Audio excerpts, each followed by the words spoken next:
While the market is panicking right now, while some of the smaller projects and some of the larger ones are refusing to continue building, there's one project, actually two projects that I personally know of that are building through the noise. That is Sui, and that is the coin that the guys who brought us Sui, Mysten Labs, are launching in a matter of days.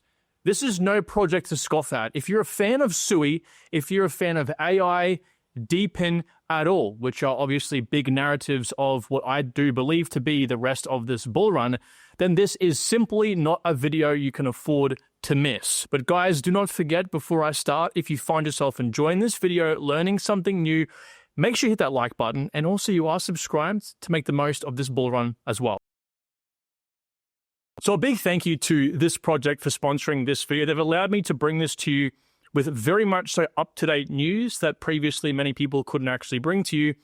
And I'm really excited to share some of that with you all today. So first of all, again, the creator of this project is Mysten Labs. Now, again, Mysten Labs have built Sui. Mysten Labs has one of the better performing growth scores on Crunchbase, which is a website that kind of tracks most of these top businesses around the world. That's a very good sign. Its Crunchbase rank is 287. So out of the hundreds of thousands of companies in the world, Mysten Labs themselves are ranked top 300. And the growth score here and the heat score, just kind of scores in which give us some direction based on where it's performed over the last few years or how it's performed over the last few years, tells me that these guys are building rapidly. And the reason why is because the people behind this project, the founders, the co-founders, the trio here have all types of experience and knowledge, not just in crypto and technology itself, but mainly with running businesses. I've said this for a long time, guys. When it comes to creating a good crypto project, you need experience in the crypto field, and you also need experience running businesses. So Evan here has previously worked at very high positions at Apple and also Facebook. Other founders as well, product lead over at Meta. Okay, Oracle, architect in the blockchain and cloud platform side of things. HSBC, senior engineering manager. JP Morgan experience, again, Meta, R3 Quarter. Okay, these guys have also recently acquired Parasol, which is focusing on building Web3 games. Okay, very recently, mind you, they're also building a gaming device. Right, Sui Play. Very much so reminds me of like Solana in the previous cycle coming out with the Solana phone. All right, but these guys are attacking the gaming side of things. So what is it? Well, here's some of the projects built by Mysten Labs. We have Sui. Of course, Move is the smart contract language on Sui, and it's called Walrus. This is the project. But I want to take your attention, first of all, here to Sui and this other project they built as well, right? DeepBook. Okay, so first of all, Sui, again, 7 billion market cap right now. Previous highs was as high as $16 billion. As much as other projects have fallen, Sui is actually holding up quite well at the moment, down about 60%. Other coins are down anywhere from about 70 to 80%, but it's pretty much found a good amount of support around this $2.10, $2.20 price range.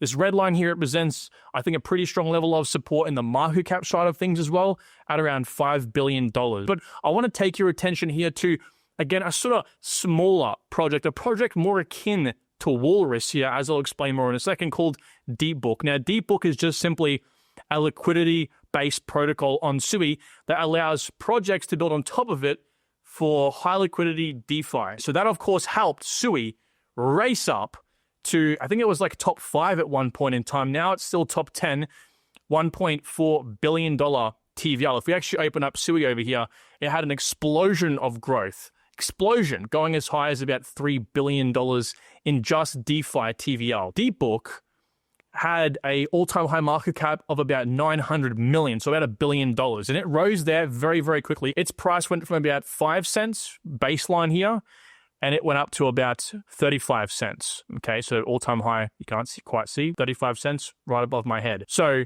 that's about 7x on average.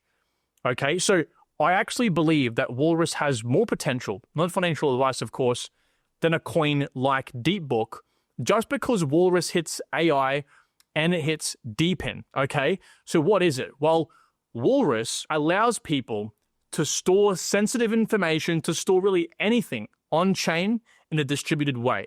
Now, why this is so important for a coin like Sui to create, or Mysten Labs to create this, to actually complement and help Sui, and help other projects like Solana and Ethereum and other layer ones that eventually will come on board and use a decentralized storage platform like this, is that it just simply allows for user-controlled, highly secure data.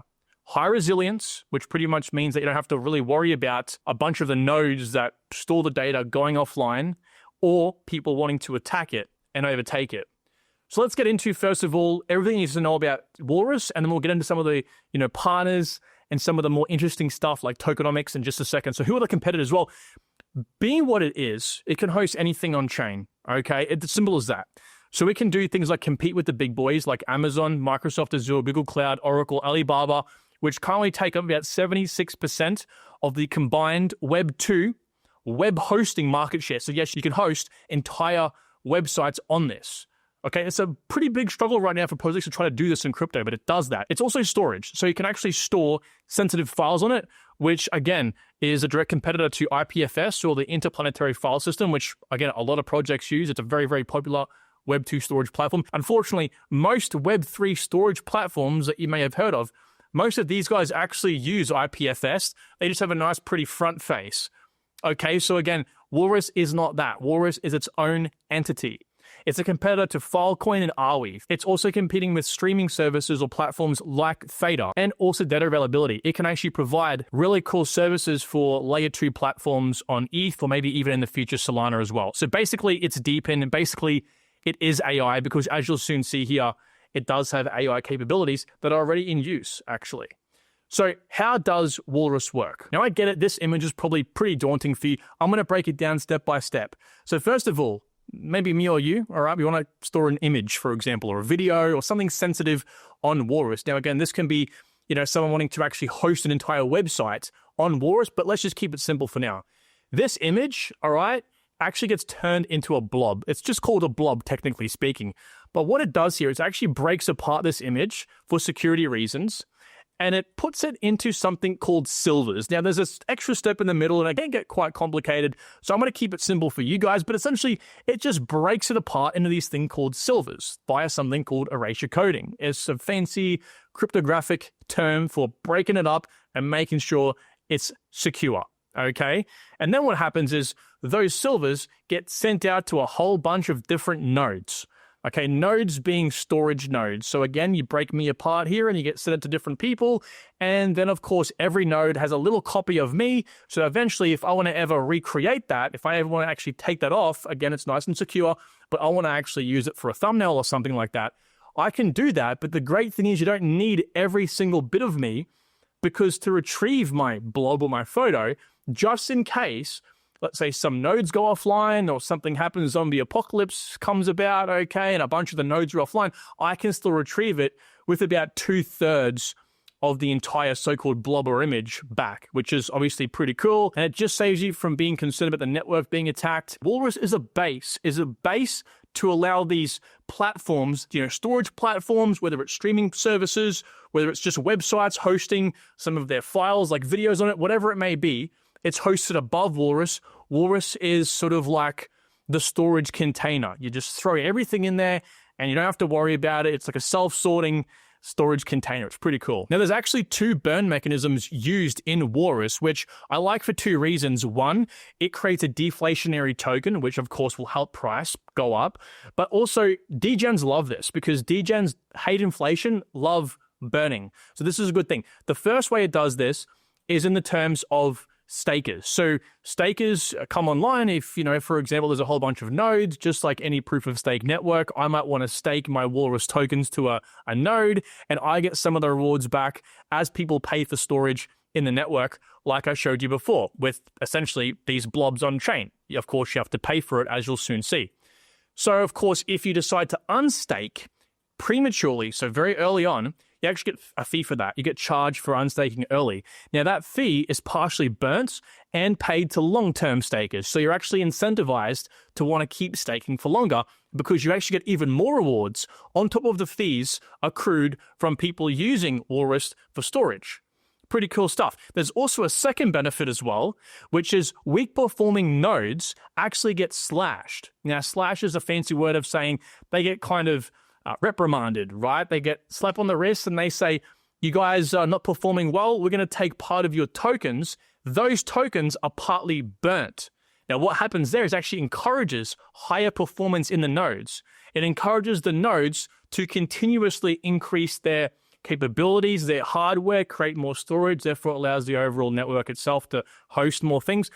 It just creates, I guess, more competitiveness amongst the nodes to keep outdoing each other, which in turns makes stakers like us want to make sure we're parked in the right nodes. So again, it's a fair, free market model, which is fantastic. Now, again, I've kind of covered some of the use cases here, but this includes things like sensitive file storage, obviously, maybe an ugly mugshot of me like before. I don't want anyone seeing that. I don't know why I posted this video with that photo, but I don't want no one to see it. So I'm going to put it on Walrus. You can also host entire websites. It's decentralized private storage.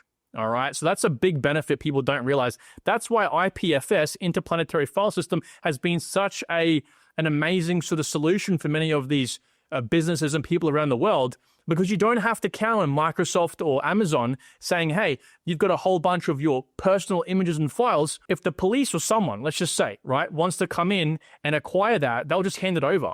Whereas IPFS, but now on Walrus, fully decentralized, fully private, fully erasure coded.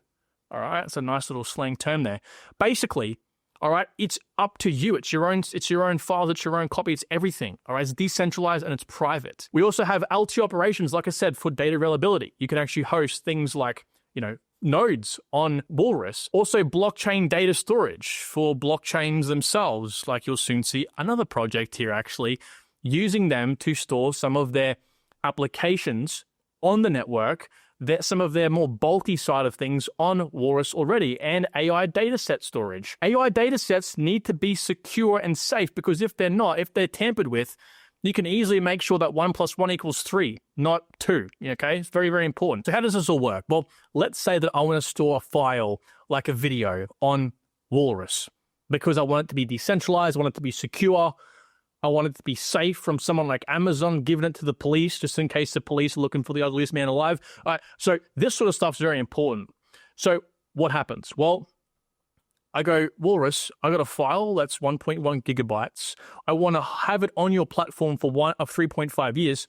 And they said, well, Kyron, that's great. Here's how much it costs in terms of the tokens, but that's calculated in fiat. So it's calculated in dollars. So I know exactly how much it is.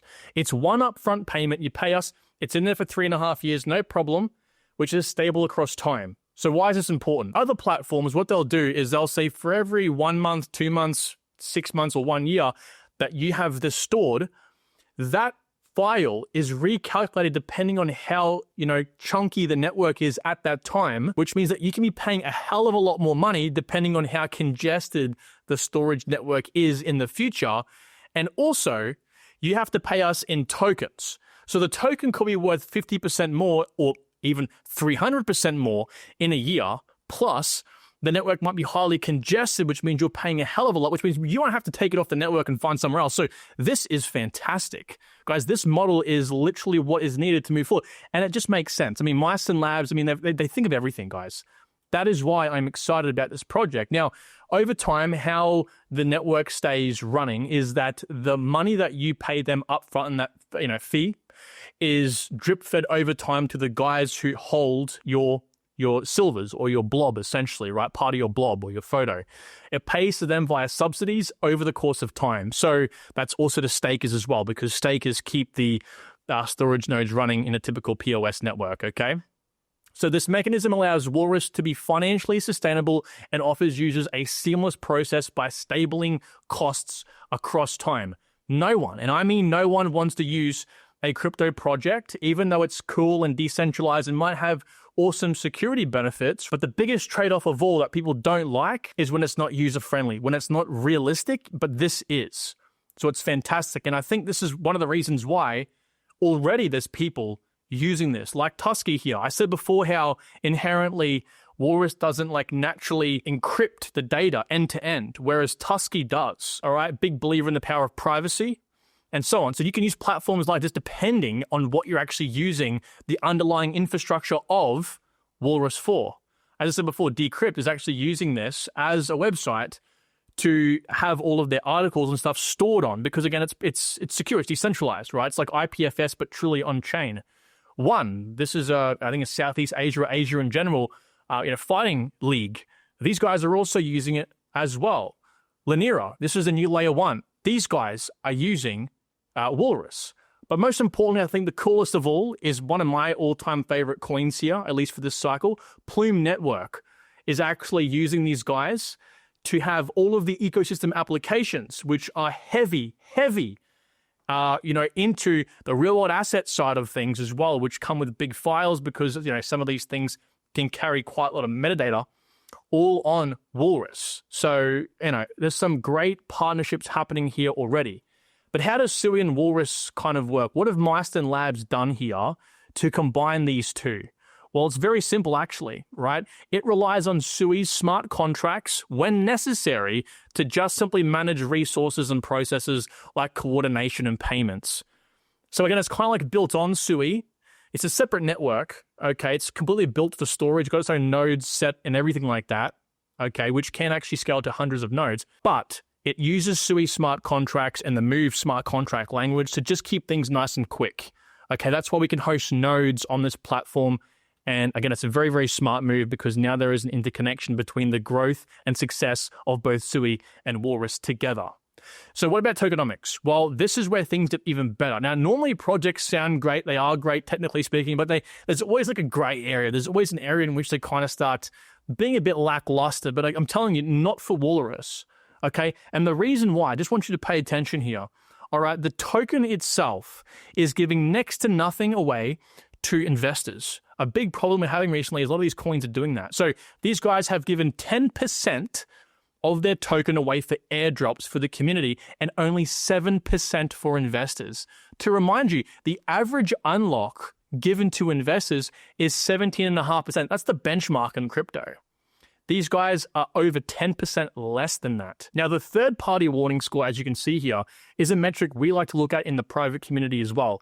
This is when 50% of the supply is owned by people like the team or the investors, and people who can essentially dump the token at any time and have a financial incentive to do so. And these guys have around 30 to 40%. I think it's like 35, 37% of their supply in the third-party realm, which is beneath average, which is a good thing. That is a good thing. Above average is not a good thing. So that is pretty impressive as well. So they've obviously managed things, as Steve has said here, which shows they're well aware of the market's negative sentiment towards projects with large investor allocations. Guys, I'm telling you, this is why the team is so important. You have to have a team that listens to not just the community, but to market conditions, to what the free market wants. Okay, now the free market also wants a project like this. We don't have too many direct competitors to Walrus that are doing as much as Walrus is doing, okay? And again, coming from Sui, it's immediately in good hands and it's got already instant marketing success. Walrus Foundation secures $140 million in fundraising led by Standard Crypto. Now, who else was investing in this? A16 Crypto. These are all S-tier investors, by the way, S-tier. Electric Capital, Franklin Templeton, and Comma 3. So $140 million doesn't get raised for any old project. So when are they launching? Well, the good news is they're launching in a few days from now. All right, March 27th. That's, at least on my clock here, that's about 3 days away. So it's right around the corner. Market's volatile, guys. All right, so not financial advice, but I would say you want to let the dust settle a little bit when it comes to token launches, okay? Because until the macro conditions begin to relax and ease, don't go FOMOing in. Right, the smart traders, the guys who know how to play token launches, are very successful at that.